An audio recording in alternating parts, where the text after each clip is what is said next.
Hi, do we have our presenters on the line?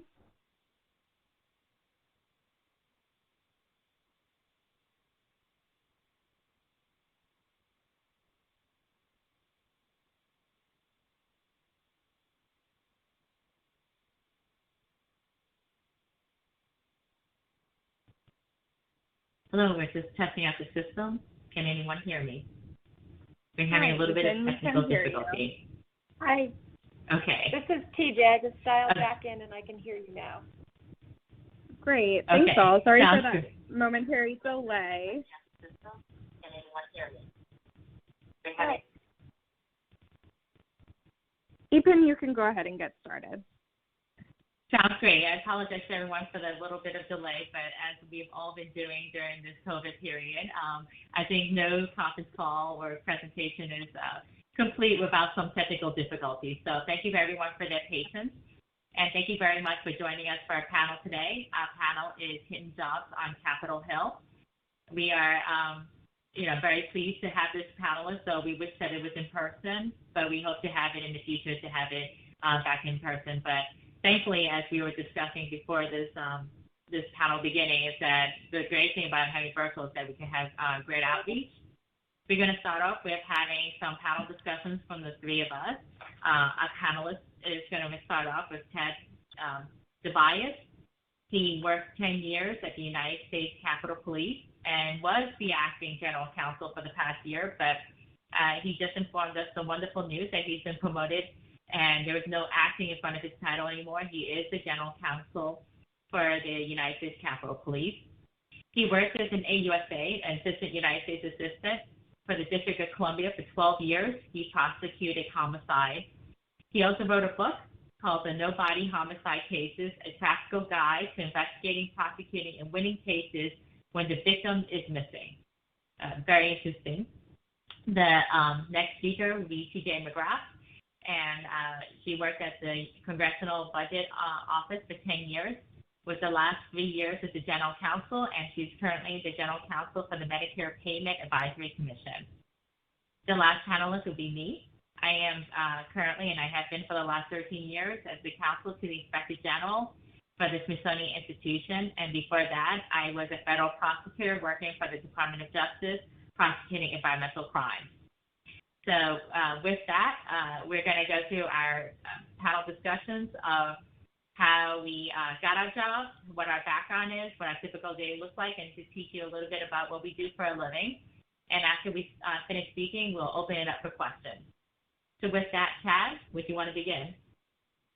Great. Thank you, Eppin. I appreciate the introduction. And as Eppin mentioned, before I came to the Capitol Police, where I've been just over 10 years now, I was an assistant United States attorney in D.C.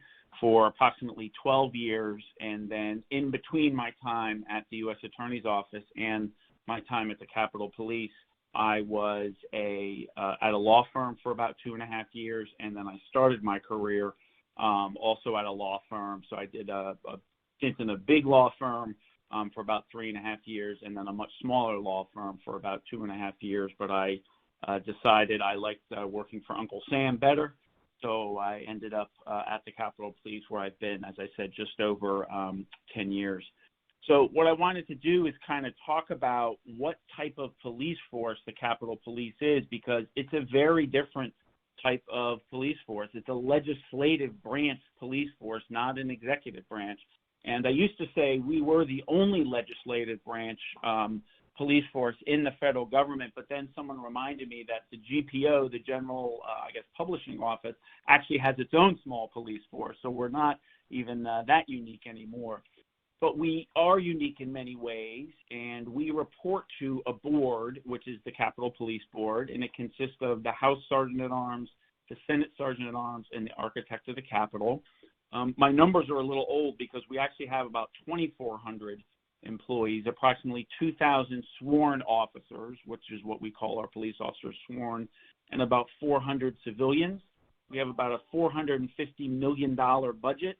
And we also, in terms of physical area, we actually only oversee it on Capitol Hill about a 1 square mile area, plus what we call the EJZ, which is the extended jurisdictional zone. So in terms of our physical presence, we pack a lot of officers into a very small location, but as you'll see, our jurisdiction does not just extend onto what we call Capitol grounds, but actually all the way across the country because of some particular assignments that we have.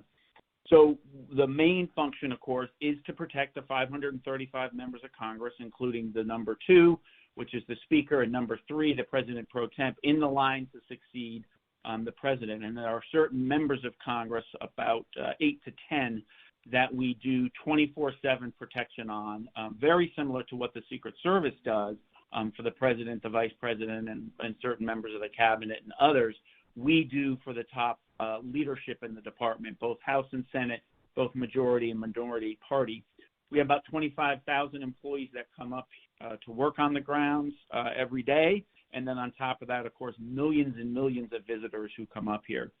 So we're very, in many ways, we're sort of like a local police department, but we also have a kind of national scope as well. We have a SWAT team, a K-9 team, DPD, which is our dignitary protection, and these are the officers who travel with the members, the leadership members, all over the country.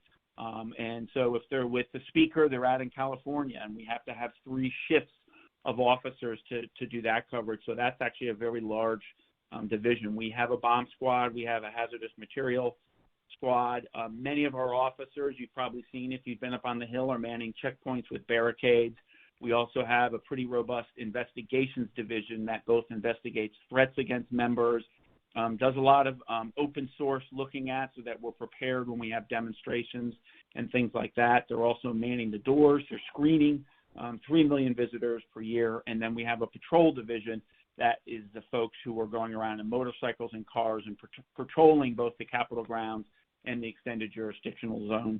We used to have a mounted horse unit, which it reminded me because today in the news, they talked about DC MPD no longer having the budget for a mounted horse unit.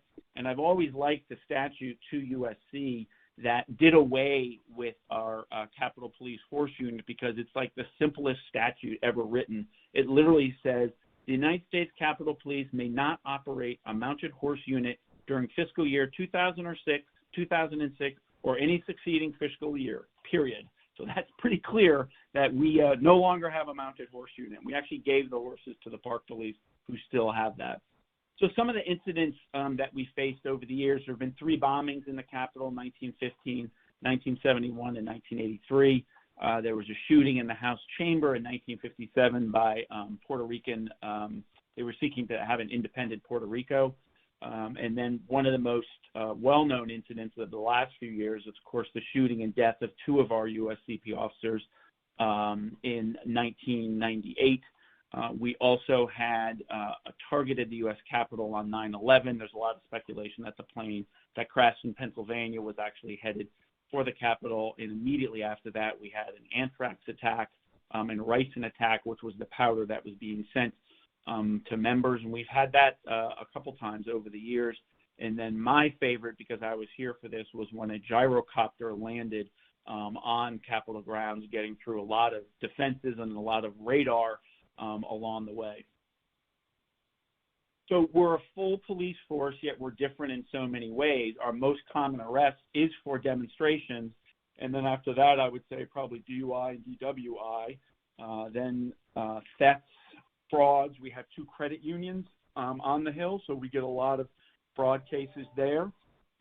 We like to say that the State of the Union is our Super Bowl because it happens every year, and the inauguration is our Olympics because it happens every 4 years. So obviously we'll have the inauguration coming up this upcoming January. It's a big event. Every employee works on inauguration. Frankly, every employee works on State of the Union, but inauguration is an even bigger planning event. And it's really a lot of fun to work. It's exhausting because it's a really long day, but it's an exciting event to work. So the General Counsel that I now head is divided up into 2 divisions, the General Law Division and the Employment Law Division. We have a total of 9 attorneys, which is great because we just got permission to hire another attorney, an additional FTE, and we're in a very big hiring mode. We hired a new employment lawyer, and then 2 new lawyers for the general law division. So the areas we handle, First Amendment law is a very big area for our general law division. We like to be on scene for large-scale demonstrations so that we can kind of see on the ground what's going on. Employment law, handled obviously by our employment law division. These are lawsuits by employees against the department, typically under the CAA, which is the Congressional Accountability Act, and it's kind of like the Title VII in the executive branch. Race discrimination, gender discrimination, those types of actions. We also handle tort claims, which are any claims against the government, in this case against the Capitol Police. Our officers sometimes hit people with their cars, usually other cars, not people, thankfully, but occasionally people, but usually other cars, damage it. We sometimes get damaged property going through our screeners, our magnetometers. We also have to buy a lot of equipment, so we have a pretty robust contracts and procurement that we have to handle, things like guns, ammo, scanners, cars, software, the barricades. Many of those things are actually rented or leased, particularly the cars, but we still are purchasing a lot of things. Occasionally, we've had wrongful death cases. In my 10 years on the department, I think we've actually had 3 cases where officers have shot and killed folks, but luckily for us as a department, it has not resulted in any liability. But obviously, that's something that's greatly unpleasant and something we try to avoid to do. The attorneys in the general law division also play a role in discipline, in that they will handle disciplinary appeals. They will write penalty recommendations and things like that. We have a lot of ethical questions. We have a specific attorney designated to handle ethical matters. It can be speaking engagements for members of the department. It can be outside employment, things like that. We also provide legislative advice, is a big area where we'll look at statutes. For example, the police reform statutes that have been very active lately, we'll look at them and determine what effect is that going to have on the Capitol Police. A lot of criminal law, right? Arrests that our officers make, even though we tend as a department to make a lot of the same arrests, you still have a lot of issues coming up. You'll have officers call us and say, I arrested someone. Can you tell me what the charge is? And hopefully there is a charge. Hopefully they've done the right thing. We've had occasions where we've had to release people after they were arrested because probable cause fell apart or it wasn't what we thought it was. We also assist in investigations of threats, which is unfortunately an extremely growing area. Obviously the internet makes it easy for people to think they can anonymously threaten members. We work very closely with the FBI on those cases because sometimes it's over capacity for us. We just cannot deal with the thousands and thousands of threats that come in every year. We have 2 unions on the department, one for sworn officers, basically for non-supervisory officers, and one for civilians, and that's something the employment law.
Hi, this is TJ Mcgrath. Can anyone hear me? If you can just put in a question or a chat box.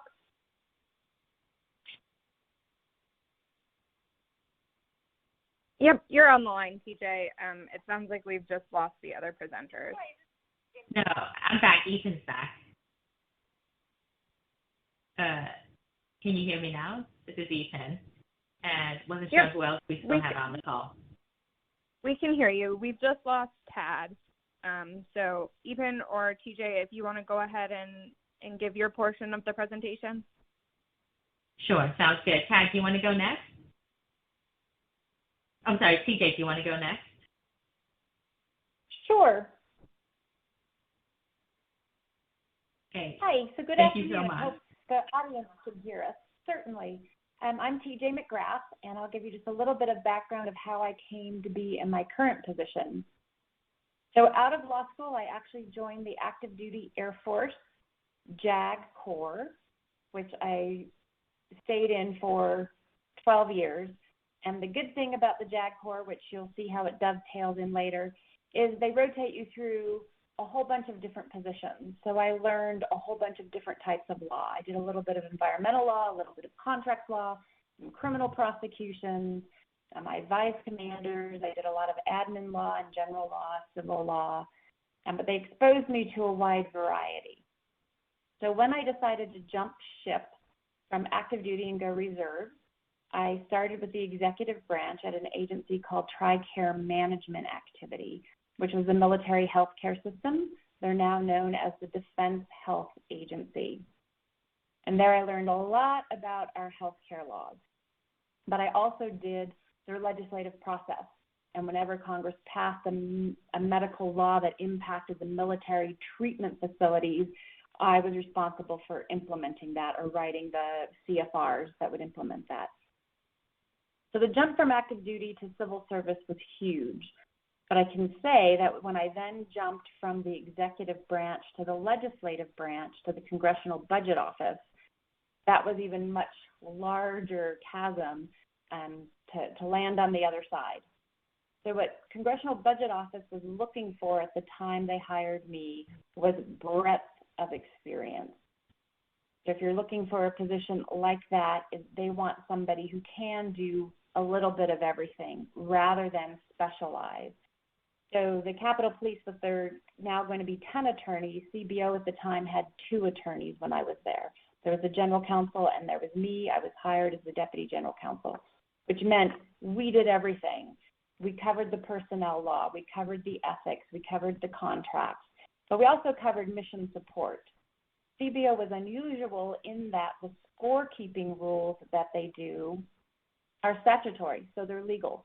So oftentimes when our analysts are trying to figure out how a new law might be implemented and how they have to give the price tag for it, they would come to the lawyers to make sure they were in keeping with all of the laws and how they had to scorekeep and how they had to come up with that price tag.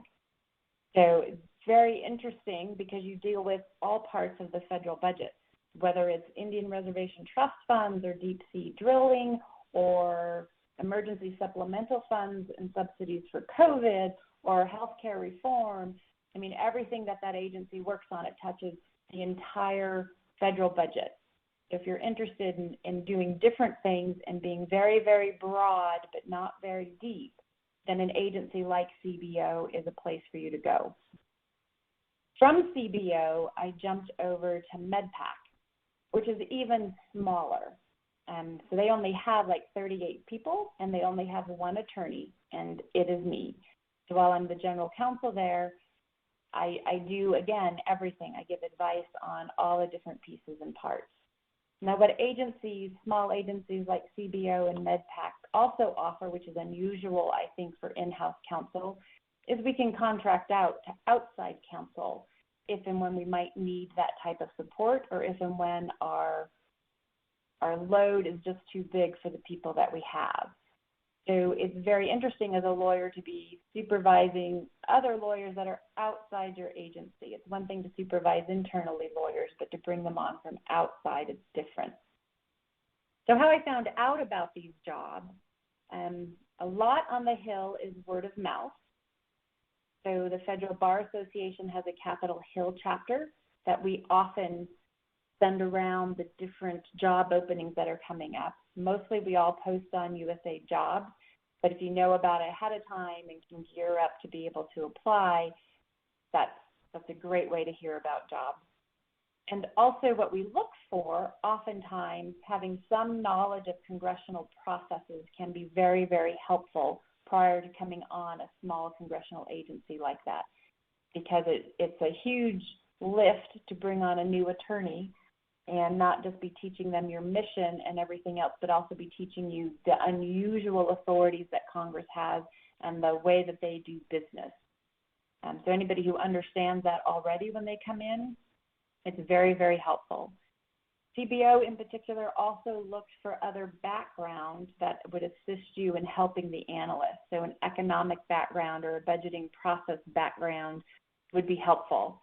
It's difficult to learn what we call scorekeeping, which is putting the price tags on the different pieces of legislation anywhere else, unless you're either at OMB or one of the committees, the budget committees on either Senate or House that deals with that. So again, a very niche area of law to practice, completely interesting, but very sort of, I don't want to say narrow, but very, very niche.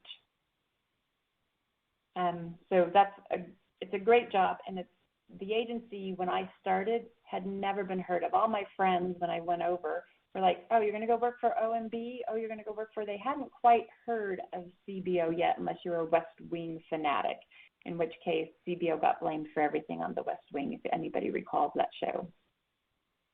But now, of course, it's very, very prominent ever since healthcare reform and the economy with everybody looking at it. CBO reports much more high visibility. MedPAC is a Senate commission, so it's structured a little bit differently. Our commissioners are appointed by GAO, which is kind of odd. So again, much tinier, and they contract out a lot of the different types of analytical work that they do. And the reason they do that is it makes them much more flexible.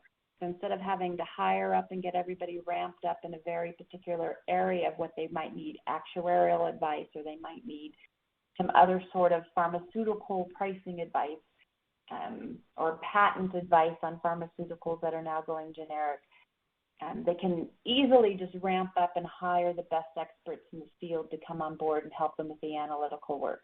So tiny agency, again, like 38 people, one attorney, it's just me. So it's a very different type of practice than what I've had in my former lives. And I'm happy at the end of the presentation to answer questions on any of the different particular jobs that I've held. Thank you. Thank you so much, DJ. And I think we have Tad back, so we're going to have him continue with his presentation. Tad? Okay. I'll start from slide 7. I'm not sure where we were when we went out. Maybe slide 6, I think, is what Eppin told me, or Laura told me. So we'll just talk about very quickly. These are some of the areas that the General Counsel's Division deals with. First Amendment law, obviously demonstrations is a real big part of that. Employment law, lawsuits against the department under the Congressional Accountability Act, which is sort of the Title VII for the legislative branch. Tort claims, right, bread and butter of a lot of government agencies. If your agency does something to someone, there's a tort claim. Sometimes our officers hit other cars and the property gets damaged going through the scanner. Procurement, we buy a lot of things. We buy a lot of equipment, things along those lines. Wrongful death, which I've had to deal with a few of those, unfortunately, over the years. Our attorneys are also involved in the discipline. They generally write the penalty recommendations for officers and members of the department who are disciplined. And then, of course, ethics, like any other general counsel office, providing advice on speaking engagement, outside employment, those types of things. Also, legislative authority. One of the big things that's come up is police reform bills and how those are handled and how they might affect the Capitol Police. Criminal law is a big area, obviously, for us. We have to make sure that we know our officers are arresting people for the correct violation. We have 2 unions, a sworn one for all police officers who are not supervisors, and then one for civilians. And an area I'm hoping to get a lot more into is training, providing more training for our officers, both our new officers and what we call in-service training, things like First Amendment, Fourth Amendment use of force, very hot topic now, our jurisdiction, and then Coop and Cog, which relates to the continuation of government. We work with a lot of law enforcement partners up here, the Secret Service, the Park Police, MPD. We are overseen, as I said, by the 2 Sergeant-at-Arms and the AOC, but we're also overseen by some committees, Committee on House Administration, Senate Rules, and then we have 2 appropriations committees. As I noted earlier, we work with the FBI on our threats cases, threats against members, and then we have an Inspector General. These are some of the statutes that apply to the Capitol Police, dealing with what our legislative authority is, both in a physical sense in terms of, these are the streets that are considered to be Capitol grounds, and then in a larger sense over the country when we're protecting our members, and then overseas what we have a right to do when we are overseas. We also have certain regulations, Capitol traffic regulations that control the traffic on the Hill, building regulations that occur, what happens inside the buildings. And it's very important that we as attorneys know what our policies and procedures are, what we call directives and SOPs, standard operating procedures. We probably review about 80 to 85% of those policies. And I see procedures is spelled wrong, so we'll correct that. And then the last thing I wanted to just touch on very briefly is sort of what I've learned over my time at the Capitol Police in terms of what you have to look for, what you should be looking for as a department. And I would say the number one thing is you always have to ask yourself, what is the law? What is the law, the regulation, the rules say? Go to that first, and then ask yourself if there's not a law or a rule on it, what's the policy say? Do we have a policy? It's very important to think about what have we done in the past. If you don't have a policy, what has our practice been? Consistency is really the key. You have to make sure you treat like employees in a similar way. If you're going to treat them differently, make sure you have a business justification, or make sure that the facts are such that you can come up with your argument as to why we treated this person differently. Like any general counsel, you have to understand your client's business. So I always encourage people, go to the shooting range, go to the canine training facility, go to a demonstration. Even if you're not in the general law division, go to a demonstration and see what it's like so you know what the officers face on the ground. I believe you have to hire good people and give them space to mess up. Don't be overly concerned and micromanaging your people. They have to be able to make independent decisions in an organization such as this. And the number one thing that I always tell my attorneys is we're not here to tell your client how to get to yes. That is not what we are here to do as government attorneys. This isn't a business. It's a public trust. You have a public fisc that you're in charge of, and you swear an oath to the Constitution, not to a person or even to an individual agency. It's really more important than that. And that's all I have. I will look and see if there are any questions, and I don't see any. So thank you all very much. Thank you so much, Tad. And then I'm going to be speaking next. So while I'm speaking, please feel free to ask any questions, either for me or for the other presenters, so that we could have them ready at the end of my presentation. My name is Christensen. I graduated from, a while ago, from NYU Law School in 1998. My hopes when I went to law school was to become an environmental lawyer, and I did quite a bit of internships during my time in law school, and I did one of the most important jobs I had was my first 2 jobs out of law school, and that was I was a federal law clerk for the U.S. District Courts in Michigan.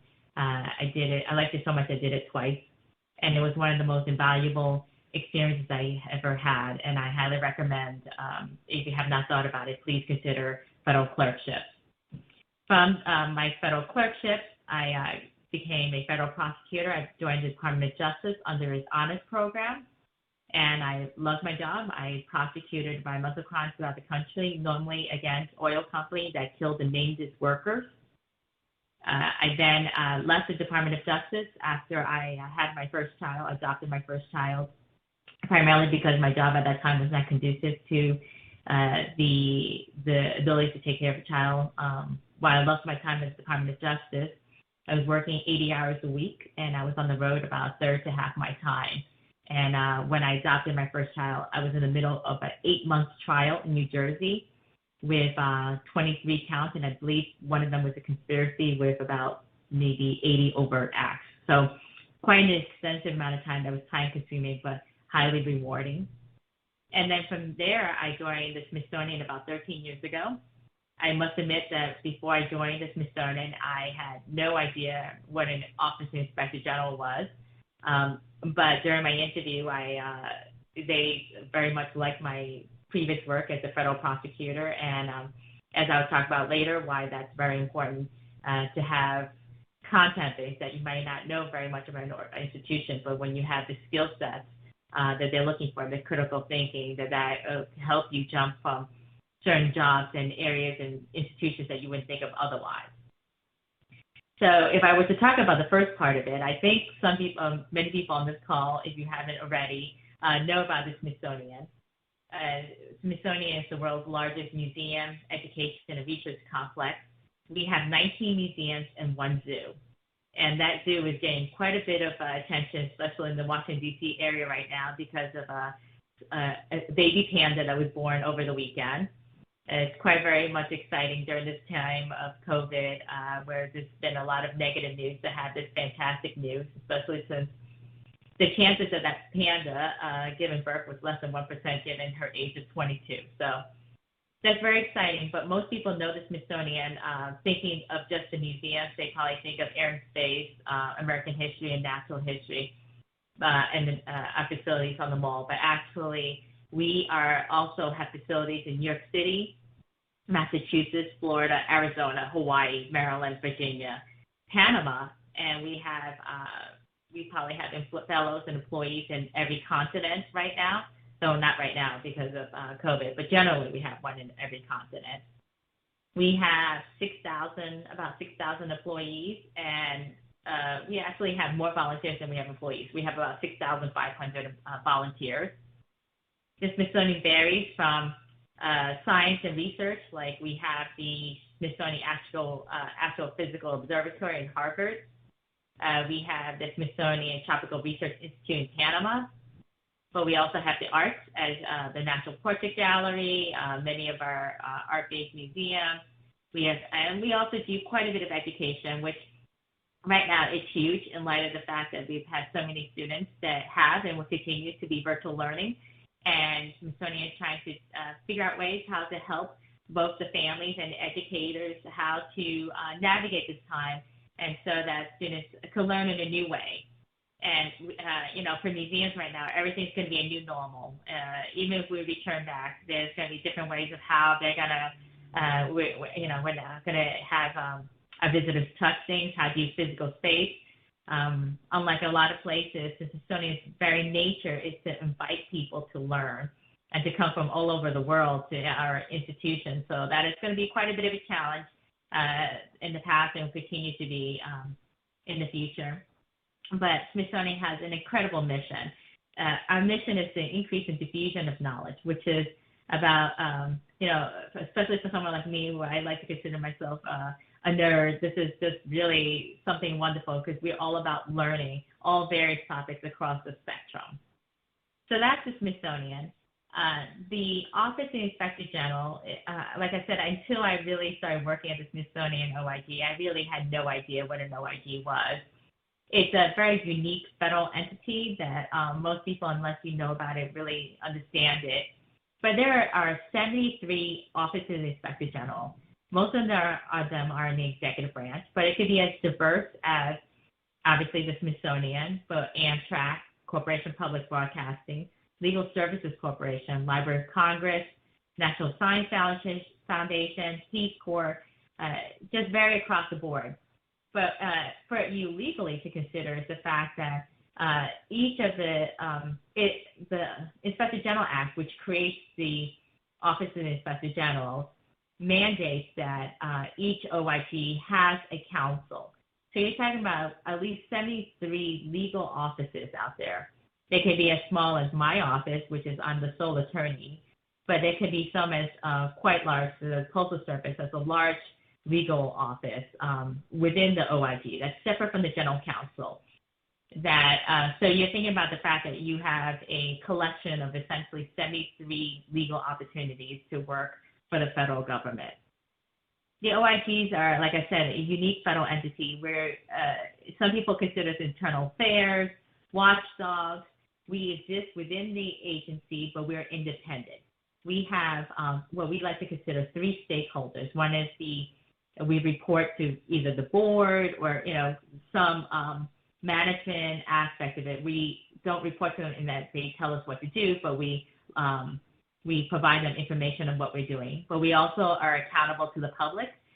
Transparency is a large part of what we do. Most of my work is public unless it's investigative. And we also report to Congress. I have 5 oversight boards just for the Smithsonian that I meet with that they have equal say in what we do. So we have a lot of people who we report to. But our work is divided into audit and investigative. Audit is we have auditors who go and review Smithsonian programs and operations to make sure that it is operating effectively, efficiently, economically.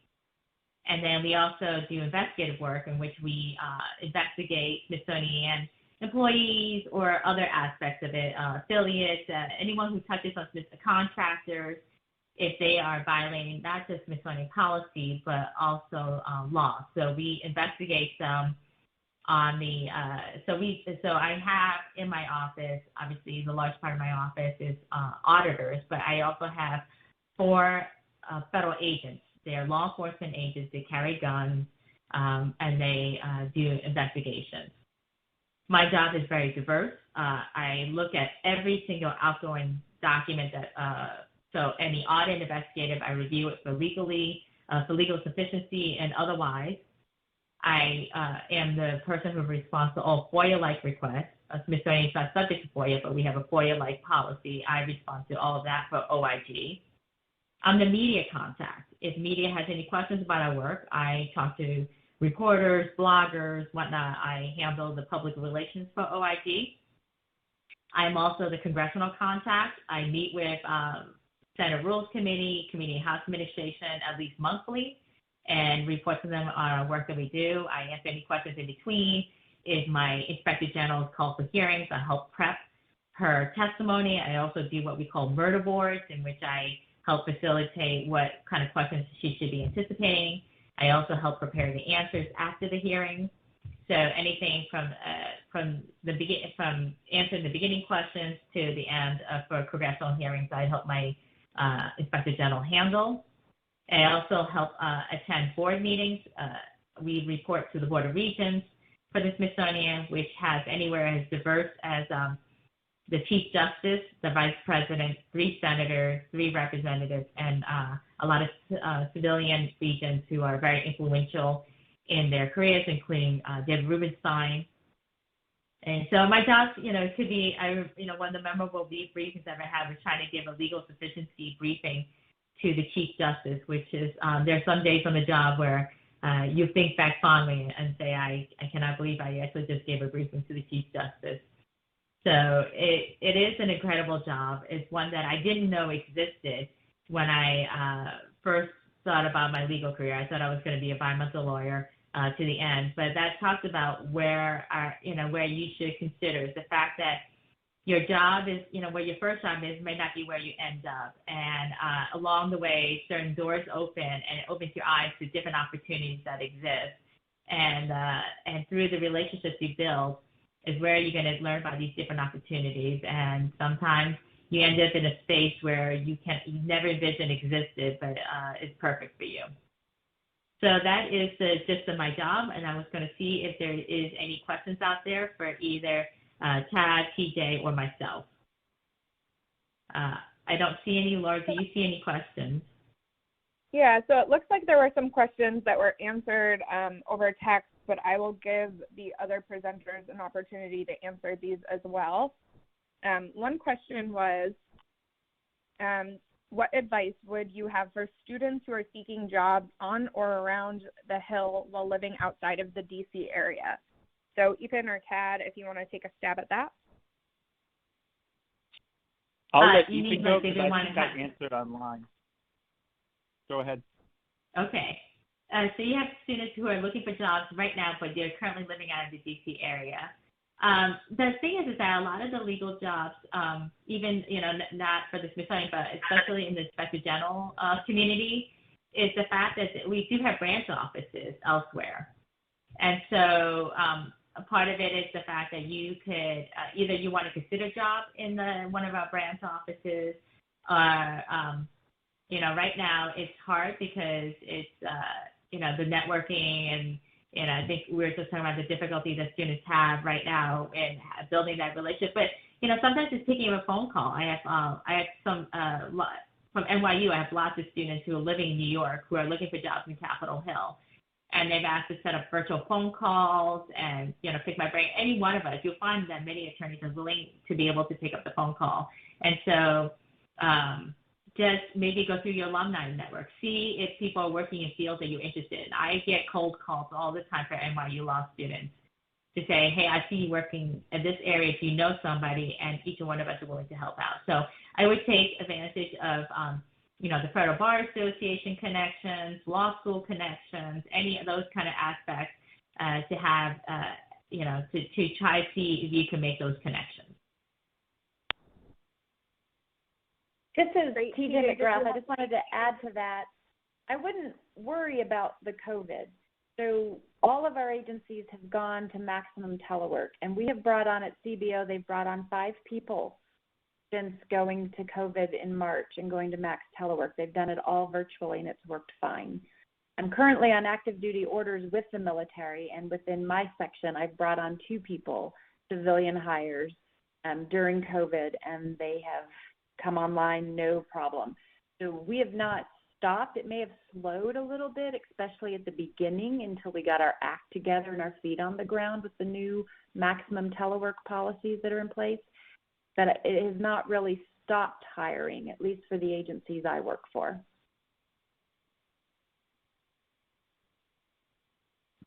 Great. And then we had one additional question. If someone already has secure employment at a specialized firm, is it more beneficial to stay there and get several years on a resume, or would it be better to leave the firm for a clerkship or a more generalized portfolio? So this is Tad. I think part of it is just figure out. So go ahead, Tad. So I answered it online, and I think it just depends on the agency. Within my department, in the general law division, we really value generalized experience because that's what we need. We need some litigation. We need some ethics. We need some procurement, discipline. In our employment law section, though, we basically want people who have federal employment law experience. That's all we need. It's very specialized. So I think it probably just depends from agency to agency. The one thing I would caution people, because I noticed this when I just went through a hiring process of hiring a total of 3 attorneys, it's less so today than in the past, but I think you still have to be careful about moving around too much. I think sometimes I look at some people's resumes and I say, well, they've been out of law school 10 years, but they've had 7 jobs. And those are the types of things I think to be cautious about. You like to see people build up a track record and an expertise, in certain areas. I think that's a great point here. Is that I do look at some resumes. This is Ethan, and we have, if I see someone jumping around, part of it's the fact that I might not want to invest in someone who I don't really think is going to stay very long.